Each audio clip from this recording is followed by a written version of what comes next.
자, 제목을 먼저 보도록 할게요. 유자소전이라고 나와 있는데 이렇게 반으로 잘라야 됩니다. 그래서 이 제목을 보면은 현대소설 제목 같지가 않아. 여러분들 고전소설이라고 하면 홍길동전, 그 다음에 춘향전 해서 항상 전이라는 말로 끝나잖아. 그런 것처럼 유자소전이라는 제목에서도 이 전이라는 자니 유자소전의 현대소설인데 고전소설처럼 보이는 이유가 바로 제목에 있는 전이라는 양식 때문입니다. 전이라고 하는 걸 살펴보면 이 교훈을 목적으로 사람의 일생을 서술한 양식입니다. 그래서 사람의 일생이 키워드라고 할 수 있겠어요. 그래서 홍길동전 하면은 홍길동이라는 사람의 일생을 담은 이야기라는 뜻이잖아. 그것처럼 이 전도 마찬가지입니다. 단 이때 전은 단순히 사람의 일생만 담고 있는 게 아니라 필자의 평가까지도 포함하는 경우가 있습니다. 특히 오늘 배울 유자소전이 그래요. 아까 유자소전이라는 제목을 반으로 잘라봤는데 그러면 앞에 있는 내용이 유자잖아. 대부분 전이라고 하면 그 앞에 있는 이름이 주인공의 이름인 경우가 많아. 따라서 유자소전이라고 하면 앞에 있는 유자가 주인공의 이름이라고 할 수 있겠지. 단 유자 그 자체가 사람 이름은 아니고 본명은 유재필입니다. 이 유재필이라는 이름에서 성과 그 다음에 좀 이따가 배울 훌륭한 사람이라는 뜻을 더하는 자라는 전미사가 붙어서 유자라는 이름이 된 거야. 자, 다시 정리하겠습니다. 전이라고 하는 건 사람의 일생과 그에 대한 필자의 평가를 포함하는 전통 양식이야. 그러면 유자소전이라는 제목에서 알 수 있는 건 유자가 유재필을 의미한다는 거지. 유자소전은 현대소설이지만 우리나라 소설의 전통을 계승했다고 볼 수 있는 것이죠. 이게 시험 문제로 나올 수 있습니다. 가보겠습니다. 여러분들 한 50분 정도 좀 집중을 하면은 오늘도 끝나게 될 겁니다. 가볼게요. 한 친구가 있었다. 동그라미. 그렇다면 이때 친구는 누구를 의미할까요? 바로 이 작품의 주인공 유재필을 의미합니다. 이 친구는 그냥 보면 그저 그렇고 그런 보통 사람에 불과한 친구였다. 그래서 겉으로 봤을 때는 그냥 보통 사람 같았다 라고 서술하고 있습니다. 그러나 여느 사람처럼, 여느는 다른이라는 뜻이잖아. 다른 사람처럼 이 땅에 그런 사람이 있는지 많은지 그럭저럭 살다가 흐지부지한 예사 허릅숭이는 아니었다. 예사는 보통이라는 뜻이거든. 허릅숭이는 별 볼 일 없는 사람을 의미해. 어찌됐든 겉으로 봤을 때는 특별한 점이 없었지만 보면 볼수록 그냥 평범한 사람은 아니었다라는 얘기입니다. 본격적으로 그가 누군지 나오는데 그의 이름은 유재필이다. 자, 아까 전이 뭐라고 했지? 인물의 일생을 담고 있는 양식이라고 했잖아. 당연히 이 사람이 어떤 삶을 살았는지 얘기를 해줘야 할 것 같아. 1941년 홍천군 광천에서 태어난 보령군 대천에 와서 자라고 배웠다. 자, 언제 어디에서 구체적인 연도와 지명을 제시하고 있죠. 이러면 어떤 효과가 발생하냐? 사실성이 나타납니다. 또는 사실성이 높아집니다. 가끔 오해하는 친구들이 있어. 이 작품의 갈래가 소설이잖아. 소설은 꾸며낸 이야기니까 다 뻥 아닌가요? 그러니까 사실성이라고 하는 것과 전혀 관련이 없는 것처럼 여겨질 수 있단 말이야. 그러나 이렇게 구체적인 연도와 지명을 제시하면 허구성이 강한 소설일지라도 사실성이 더해질 수 있는 거야. 그래서 허구성과 사실성은 전혀 다른 게 아니다. 알아두길 바랍니다. 어찌됐든 어렸을 때는 어디에서 홍성군, 홍석영.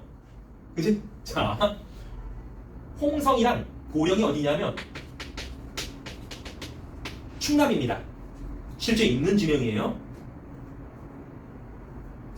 그래서 좀 이따가도 얘기하겠지만 이 작품은 충청도 사투리가 많이 나옵니다. 자, 그리고 그 나머지는 서울에서 살았다. 그는 어려서부터 타고난 총기와 숫기로, 자, 총기라고 하는 것은 똘똘한 걸 얘기하는 겁니다. 그리고 숫기라고 하는 것은 부끄럼 없는 그런 태도를 얘기하는 거야. 그래서 왜 우리 부끄럼 많이 타는 사람들한테 숫기가 없다 이런 말을 하거든. 해에서 별중 맞고 무리에서 두드러졌다. 그러니까 이건 쉽게 얘기하면 무리에서 어그로를 많이 끌었다는 거지. 그래서 비색한 가운과 불우한 환경 속에서도 어릴 때 어땠어? 환경이, 가정 환경이 좋지 않았네.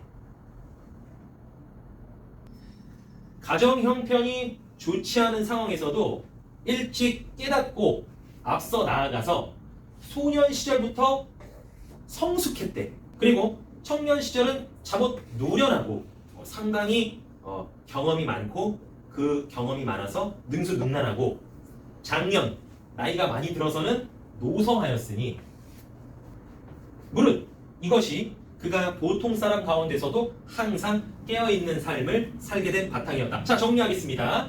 요 문단은 일단 이름 얘기했고요. 언제 어디에서 태어나고 어디에서 살았는지, 그리고 어려서부터 어떤 특성을 갖고 있었고 나이 들어서는 어떤 삶을 살았는지 얘기하니까 유재필의 생애를 요약하고 그에 대해 평가하고 있다고 볼 수 있겠습니다. 그러니까 아까 얘기했던 것처럼 이 부분에서 이 작품이 전의 양식을 계승했다는 걸 확인할 수 있는 거야. 자, 그 다음 문단 보겠습니다. 그의 생애는 풀밭에서 뚜렷하고 쑥밭에서 우뚝했다. 자, 너희들 풀밭 한번 봐봐. 쑥이 많이 있는 쑥밭 봐봐. 다 비슷비슷하게 생겨가지고 뭐가 뭔지 잘 구별할 수 없단 말이야. 그런데 그런 곳에서 뚜렷했대. 그리고 쑥밭에서 뭔가 우뚝 솟아 있었다. 그러니까 이 형님은 어려서부터 그 다음에 살면서 존재감이 있었다는 거지. 그는 애초에 심성이 밝고 깔끔했다. 형광펜 꺼냅시다. 심성, 마음가짐이, 자, 밑줄 형광펜 체크, 밝고 깔끔했다. 그리고 매사에 모든 일에 생각이 깊고 침착했어. 그리고 성품이 곧았어.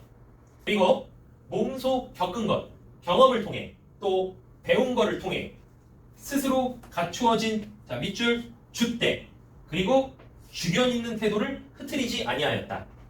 줏대와 주견은 주관이다 라고 바꿔 이해하면 될 것 같아요. 왜 우리 되게 생각이 깊고 자기 주장이 있는 사람을 저 친구는 주관이 있다 이렇게 얘기하잖아. 그러므로 주변머리 없이 기대거나 짜발머리 없이 나대어서 남을 괴롭히거나 누를 끼치는 자. 자, 칠판 한번 묶어봅시다. 자, 이런 사람 어떤 사람일까요? 주변머리 없다, 자발머리 없이 나대다. 이거 여러분들 그냥 나대다로 알면 될 것 같아요. 왜? 주변 눈치 안 보고 막 나대는 사람들 있잖아. 그런 사람은 꼭 남을 괴롭게 하고 남에게 뭔가 피해를 끼칩니다. 지금 여기에서 설명하고 있는 이런 사람은 분명 부정적 인간이라고 할 수 있겠죠. 따라서 여기 나와 있는 것처럼 이 과로는 유재필이 싫어하는 인물 유형이라고 할 수 있겠습니다. 반드시 장마의 물걸레처럼 쳐다봤다라고 있습니다. 장마의 물걸레. 여러분들 장마철 걸레에서 무슨 냄새 나는지 알지? 그 외에 장마철은 습하잖아. 거기에 그 걸레 같은 것들 잘 안 빨아놓으면 냄새 나지.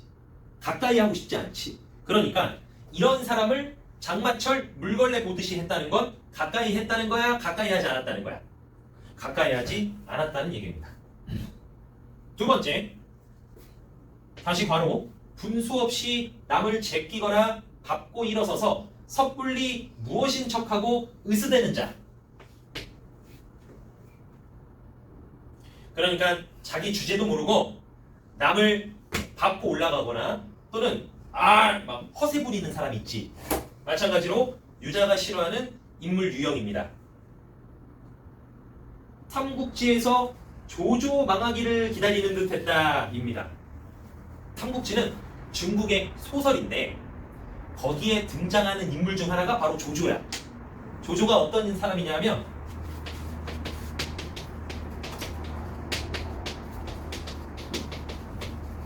삼국지에서 부정적 인물을 대표하는 사람입니다.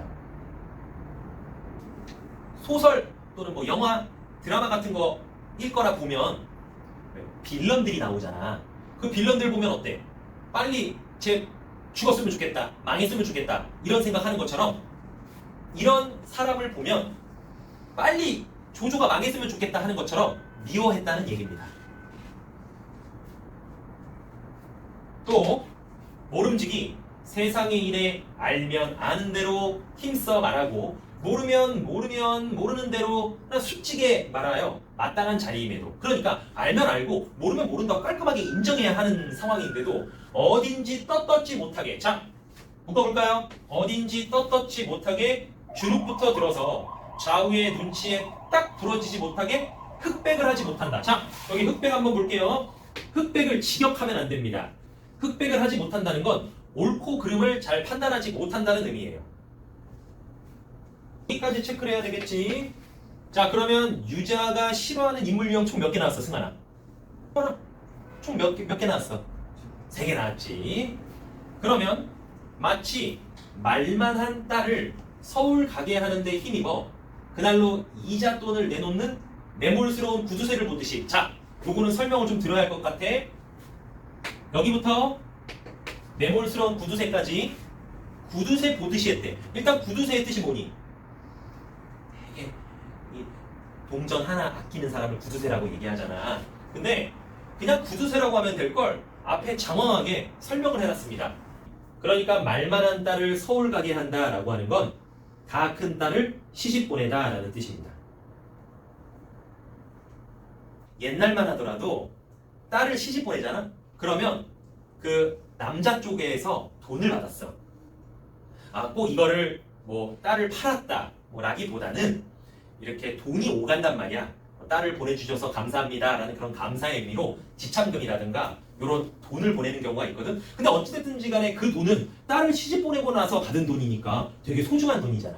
그렇지? 근데 이 구두쇠는 그 돈을 모았는데 이자 돈을 내놓는데 그러면 이자 돈을 내놓는다는 건 뭐야? 그 돈을 승환아 뭐 한다는 거야? 남한테 빌려주고 뭘 받는 거야? 돈을 빌려주면 뭘 받아야 돼? 그렇지 빌려주고 이자를 받는다는 뜻입니다. 다 큰 딸을 시집 보내고 나서 받은 돈을 바로 뭐 한다? 남에게 빌려주고 이자를 받는다. 그럼 어때? 정말 구두쇠 중에 구두쇠라고 할 수 있겠지. 사람 같지가 않잖아. 결국에 유재필이 극혐하는 세 번째 유형 흑백을 잘 가리지 못하는 사람을 보면 이런 구두쇠를 보듯이 미워했다라는 의미가 되겠습니다. 여기까지 됐습니까? 유자소전은 분명히 현대소설이거든? 근데 여기 안에 쓰인 단어나 표현이 익숙치 않은 것들이 많아. 그래서 좀 어렵게 느껴지거든? 유자소전을 잘 분석하기 위해서는 이렇게 생소한 표현을 잘 이해하는 게 첫 번째 조건입니다. 자, 그의 됨됨이는 인성을 의미하지? 인성은 물론 그것이 전부는 아니었어. 채취는 그윽하고 자 형광펜 다시 형광펜 채취는 그윽하고 우리 채취라고 하면 자꾸 사람의 몸에서 나는 냄새 냄새 이렇게 생각하거든. 여기서 채취는 그런 냄새가 아니라 사람한테 풍기는 향기를 얘기하는 거야.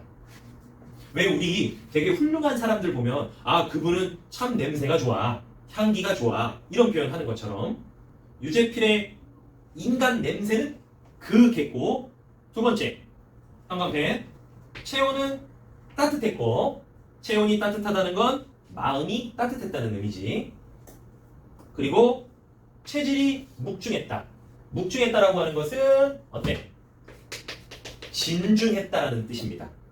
그러니까 사람이 막 이랬다 저랬다 가볍지 않고 묵직했다라는 얘기지. 또한이라는 말이 나와 있으니까 유제피를 설명하는 말들이 더 나오겠군요. 또한 남의 아픔이 자신의 아픔임을 깨달아 아픔을 나누고 눈물을 나눴대. 자, 밑줄. 아픔을 나누고 눈물을 나눴다는 건 나보다 힘들고 어려운 사람들에게 뭘 해줬다는 거야? 사람의 마음을 알아준 걸 뭐라고 얘기를 해? 그렇지. 위로와 공감, 즉 공감 능력이 있었다는 뜻입니다. 사람 사는 도리에 이르기를 진정으로 바라다 라고 하는 건 늘 사람의 도리를 지켰다는 뜻이지. 그러니까 짐짓 저 옛말을 빌려서 말한다면 그야말로 때 아닌 특립독행이요. 자, 특립독행 동그라미 선생님이 주석을 달아놨습니다. 특립독행이라고 하는 건 왜 계속 펜을 떠는데요? 어? 자, 그럴 수도 있지. 자, 특립독행이라고 하는 건 남들이 뭐라 해도 내 갈 길을 간다라는 뜻입니다. 이른바 세상 사람들의 걱정거리를 그들보다 앞서서 걱정하고 세상 사람들이 즐거움을 본 연후에야 즐거움을 누린다. 이거 관동별곡에서 했지. 관찰사로서의 임무를 하는 도중에 이 자연이 너무 좋으니까 사회적으로는 책임을 다해야 되는데 개인적으로는 놀고 싶다라는 이 두 개가 부딪힌단 말이야. 근데 그러한 갈등이 관동별곡 마지막 부분에서 해소돼요. 신선과의 대화를 통해서 그 갈등을 해소하는데 거기 보면 신선이 준 술을 마시고 이 술을 먼저 백성들에게 골고루 나눠준 다음에 나중에 다시 만나서 또 한 잔 하자꾸나 이런 표현을 한단 말이야. 선우후락이라고 했지. 선우후락이라고 하는 말이 자 여기서 나온 겁니다. 여러분 법을 누린다. 그래서 선우후락이라고 써놓고 동그라미를 하면 유제피를 나타내는 한자 성어는 특립독행 선우후락이라고 정리할 수 있겠습니다. 그래서 참 선비적인 덕이 있는 사람이라고 할 수 있었다는 겁니다. 이 부분 한번 묶어볼까요? 이 부분은 바로 서술자가 유자를 뭐하는 부분이라고 할 수 있겠습니까? 자, 나 봐봐. 우리 전이라고 하는 거 하면은 두 가지 포인트 잡아야 되지? 인물의 생애랑 그 인물에 대한 뭐가 있다? 평가가 있다. 그렇죠. 바로 이 부분이 유제피를 평가한 부분이라고 할 수 있겠습니다.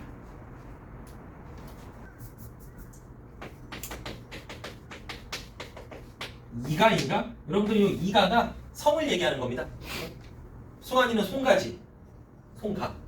서경이는 홍가. 그지? 난 무슨 가야? 이가지. 그러니까 서술자의 성이 뭐라는 거 알 수 있습니까? 이씨라는 거 알 수 있습니다. 서술자 나의 성을 얘기하는 겁니다. 그러니까 유제필이 전화를 하면 이가요? 이씨요? 이렇게 얘기하는 거야. 나 유가요. 이거는 유제필이 스스로를 가리키는 말이죠.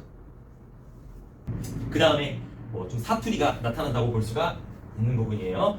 자, 그렇지만 유가는 이미 다른 사람을 이르는 말이었다. 그래서 유가는 이미 있습니다.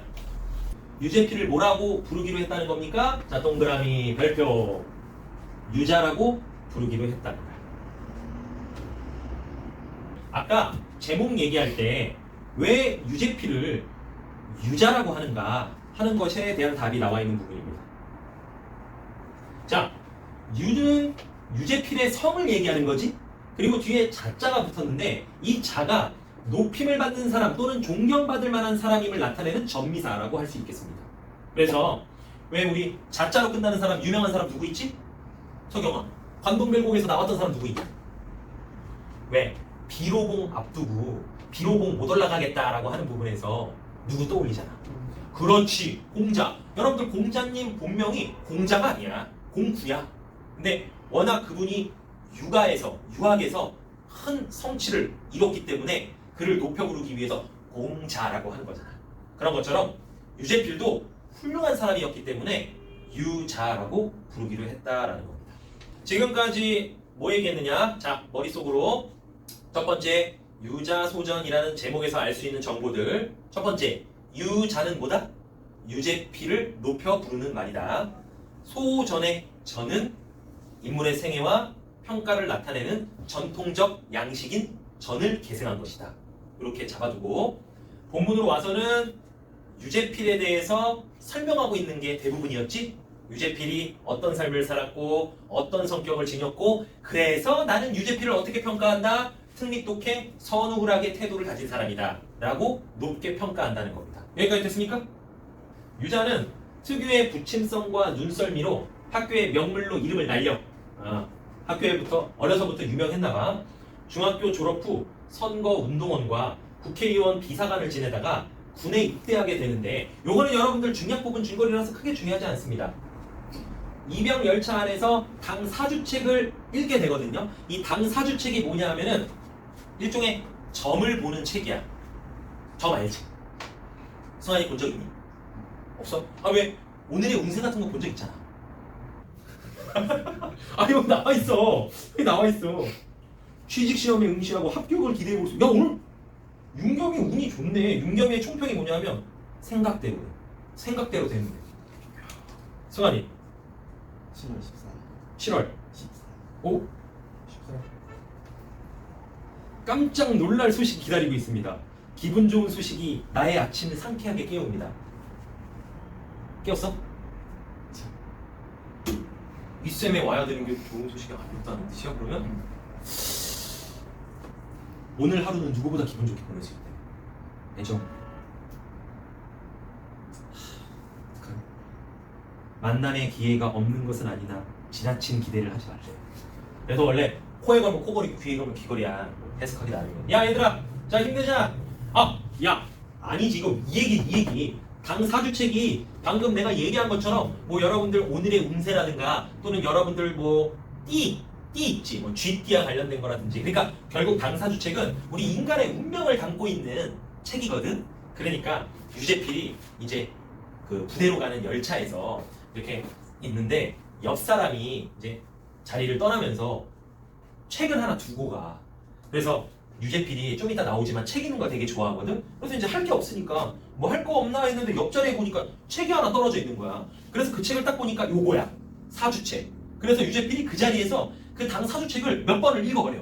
막 위에 있는 고참이 야, 너 어디 살다 왔냐? 너? 야! 막 이러면서 막 분위기 조성하는데 유제필이 이게 좋잖아. 그래서 혹시 송병장님 안 좋은 일 있었습니까? 너 어떻게 알아? 아이 제가 보니까 그거 곧 해결될 겁니다. 네가 어떻게 알아? 에이 제가 다 압니다. 며칠 뒤에 보니까 진짜 일이 해결됐어. 그러니까 막 고참들이 찾아간 거지 유제필을. 그래서 야 너 어떻게 알았어? 야, 제가 조금 사람의 운명을 볼 줄 압니다. 또 이거 턴 거야. 이거 그 이병 열차에서 본 당사주책 있잖아. 요거 몇 글자 읽었다고 요거를 또 털어가지고 고참들한테 신뢰를 얻어. 그래서 군생활을 어떻게 하냐 편하게 합니다. 요거는 중략 부분의 줄거리라서 여러분들이 요 정도만 알고 있으면 되겠습니다. 가보자 얘들아. 군에 입대에서도 도사라는 별명을 얻고 편하게 지냅니다. 제대 후에 유자는 택시 드라이버, 운전하다가 동그라미 재벌 그룹 총수의 운전사가 됩니다. 야, 여러분들 그러니까 재벌이라고 하는 사람들 알지? 그 그룹의 회장님들이잖아. 지금으로 누가 있냐? 삼성 회장님이 누구야? 이재용 회장이 운전하는 사람이니까 끝발 있지. 그래서 유제필이 재벌 그룹의 운전사가 됩니다. 자, 여러분들 본격적인 내용에 들어가기 앞서서 중요한 이 작품의 구성상 특징을 살펴보도록 하겠습니다. 지금 보시면요. 사파적 구성이다라고 나와 있습니다. 교재 보시면 요 네모 표시가 되어 있죠. 1화 1, 1화 2, 1화 3 이런 식으로 여러 내용들이 들어가 있는데 이렇게 여러 1화가 사파 형식으로 그러니까 사파라고 하는 것은 결국 끼워 넣은 이야기다라는 겁니다. 끼워 넣은 이야기 이런 형식으로 제시되어 있으니 이걸 사파적 구성이라고 합니다. 그러니까 하나의 이야기가 쭉 이어지는 게 아니라 에피소드 1, 에피소드 2, 에피소드 3 이런 식으로 그 사람과 관련된 여러 이야기가 끼워져 있는 거야. 이런 걸 사파적 구성이라고 합니다. 여러 개의 에피소드가 있다면 그 인물에 대해서 좀 더 구체적으로 알 수 있겠죠. 한번 써보도록 하세요. 그래서 일단 여러분들의 교과서에는 1화가 총 3개 있습니다. 3개. 그중 첫 번째 1화를 보도록 할게요. 합시다.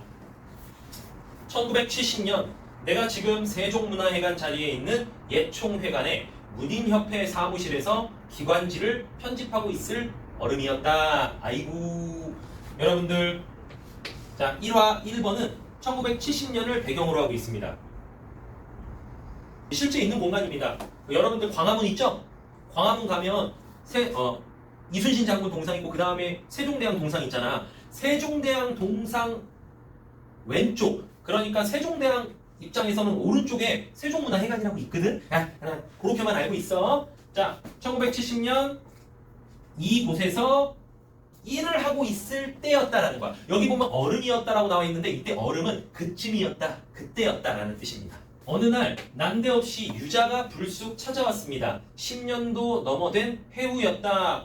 그러니까 원래 나와 유자는 어릴 때 아는 사이였던 거야. 근데 이 고향을 떠나서는 10년 동안 본 적이 없었던 거지. 그러니까 해우의 뜻은 뭐가 되는 겁니까? 오랜만에 만나다라는 뜻입니다. 이런 것들 내가 쓰라는 말 안 해도 모르는 거 나오면 여러분들이 간단하게 써놔. 어휘 문제가 한 문제 정도는 나올 수 있다고 늘 생각해 두는 게 좋아. 이산의 시처럼 요 이산은 여러분들 현대 시인의 별칭입니다. 김광석의 어디서 무엇이 되어 다시 만나랴 라는 그 시의 내용이 있거든. 이게 이제 무슨 뜻이냐면 우리는 언젠가 무엇이 돼서 다시 만날 수 있을 것이다 라는 뜻입니다. 그러니까 나와 유재필이 10년 만에 다시 만난 건 이산의 시의 내용처럼 뭐 언젠가 만날 사람은 만난다라는 것처럼 우리도 만나게 된다라는 뜻입니다. 다만 전혀 다른 존재가 돼서 만난 거죠. 유재필은 뭐가 됐습니까? 아까 얘기했던 것처럼 재벌 그룹 회장님의 운전수가 되고, 나는 뭐가 됐습니까? 글을 써봤자 아무도 알아주는 이가 없는 무명 작가, 유명하지 않은 작가가 되어 만나게 된 것이었다. 그러면은 유재필은 나를 어떻게 알게 되었을까? 잡지를 보다가 우연히 나를 알아보고 그 잡지사에 전화를 해서 전화로 내 소재를 찾았대. 혹시 이 글 쓴 분 지금 어디에서 근무하는지 알 수 있을까요? 이렇게 물어봐서 나를 찾아온 겁니다. 근데 얘들아, 너무 뜬금이 없잖아. 10년 동안 연락 한번 안 하다가 갑자기 나를 찾아왔다? 그러면 뭔가 이유가 있는 거지. 자, 그게 바로 속셈으로 나와 있는데요. 유재필이 자기 여동생을 시집을 보내야 되는데 적당한 남편감이 있나라고 찾다가 마침 나를 발견하게 된 거야. 그러니까 나를 찾아온 건 내가 유재필 여동생의 남편감이 되는지 한번 알아보려고 왔다는 거지. 그래서 여기에 남편감으로 적합한지 알아보려고 왔다라는 게 유재필의 속셈이라고 할 수 있는 것이죠. 선생님, 근데 저희 지금은 대학 교수의 부인이 제 누이 동생. 그러니까 결국에는 유재필의 여동생과 내가 결혼했다는 거야, 안 했다는 거야? 결혼 못 했다는 거지. 지금은 그렇지. 그러니까 좀 있으면 이제 나와. 윤겸이가 지금은 대학 교수의 부인이 됐다라고 하는 거는 나랑 유재필 여동생이랑 맺어지지 않았다는 거지. 근데 그 당시에는 1970년 그 당시에는 유재필이 그런 마음으로 나를 찾아왔다는 거야. 그러면 왜 나는 유재필의 여동생과 맺어질 수 없었을까? 이제 그 내용이 나옵니다. 자, 아니 결혼을 하면 처자식, 아내와 자식을 굶길 놈인지 먹일 놈인지 우선 그것부터 엿보려고 날 찾아온 거야. 그러네. 그는 해가 바뀌어 그 누이 동생을 여의고 난 뒤에야. 자, 여러분들, 여의다, 죽다의 의미가 아닙니다. 일반적으로 여의다는 우리가 죽다라는 의미로 많이 이해하는데 여기에서는 죽다가 아니라 떠나보내고, 그러니까 시집 보내고 라는 뜻입니다.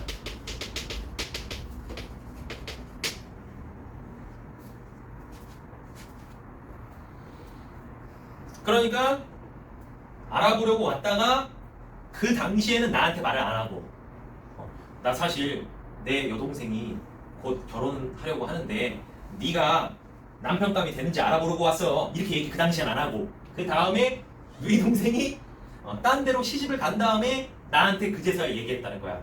야, 왜 있잖아. 작년에 내가 너 찾아갔었잖아.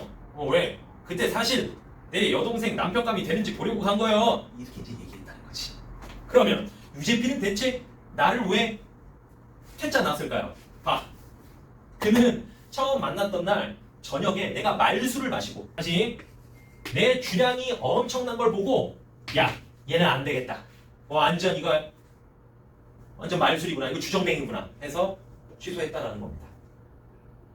자, 두 번째 일을 합니다. 한 번은 다 본 책이 있으면 달라고 해서 번역판 사기. 이거 책 제목입니다. 한 지를 주었더니 그 후부터는 올 때마다 책탑을 드러냈다라는 겁니다. 유재필 뭐 좋아해? 책 읽는 거 좋아하네. 잡지사 편집실에는 사시장철 1년 내내 기증본으로 들어오는 책만 해도 엄청 많았어. 유재필은 올 때마다 족족 자기 욕심껏 그 책더미를 헐어갔다라는 것. 야, 친구야, 나 이거 가져가도 되지? 가져가. 오케이. 쓸어 갔다는 뜻이지. 장장 17년 동안 밥상머리에서도 책을 놓지 않았던 그의 열정적인 독서생활 밑줄. 드디어 1화 3인데 요게 메인 스토리입니다. 아까 사파적 구성을 얘기하면서 여러 개의 1화가 들어가 있다고 얘기했는데 그 중에서도 1화 3이 이 교과서에 실린 부분 핵심 내용입니다. 자, 하루는 어디로 해서 어디로 좀 와보라고 하기에 물어 찾아갔더니 확실히 문체가 일반적인 소설이 아니지. 마치 말하는 것처럼 귀꿈맞게도 어이없게도 붕어니 매기니 하고 민물고기로만 술상을 보는 후미진 대포집이었다. 자, 민물고기 밑줄, 그 다음에 대포집 밑줄. 해물을 좋아하는 사람도 해물을 좋아하는 사람이라도 민물고기를 싫어하는 사람들이 되게 많거든. 근데 지금 민물고기를 술안주로 하는 대포집으로 오라고 한 겁니다. 대포집은 여러분들 대포가 아니야. 술집을 얘기하는 겁니다. 정확한 뜻은 따로 있는데 그냥 술집이라고 알면 돼요. 여기에서 뭘 파는지 굳이 알 필요는 없으니까. 가볼게요. 나는 한내를 떠난 이후, 한내가 나의 고향입니다. 그 충남 한내. 고향을 떠난 이래 처음 대하는 민물고기 요리여서 새삼스럽게도 해감내가 너무 역했으나, 해감내가 여러분들 그 물고기 손질할 때 그 물고기 안에 있는 이물질 토해내게 하는 그걸 이제 해감이라고 하거든요. 그래서 이 민물고기 대부분 좀 지저분한 곳에서 사는 경우가 많아가지고 해감을 시키면은 좀 냄새가 좀 역합니다. 그는 흙탕내도 아니고 시궁은 여러분들 하수구예요. 하수구 냄새도 아닌 그 해감내가 문득 그리워져서 부득이 그 집으로 풀러냈다는 것이다. 허울 좋은 한울탈이지 수채군형 내가 나서 어디 먹겠냐. 이까지 냄새가 무엇이 그리워갖고 이걸 돈을 주고 다 사먹어. 나 원참 취미도 음두까지 같은 취미가 다 있구먼. 아유, 이거 도대체 무슨 말이냐. 응? 자, 허울 좋은 한울탈이는 겉만 그럴듯하고 실속은 없다라는 뜻입니다. 그러니까 내가 유재필에게 불평하는 부분입니다. 야, 겉보기에만 그럴듯해 보이지. 응? 아우, 하수구 냄새가 나서 어디 먹겠냐. 이게 뭐가 맛있다고 이걸 돈 주고 사먹고 돈 아깝게. 와, 원참 취미도 음두까지 같은, 이 음두까지 같다라고 하는 건 괴상하다라는 뜻입니다. 참 괴상한 취미가 다 있구먼. 여기까지.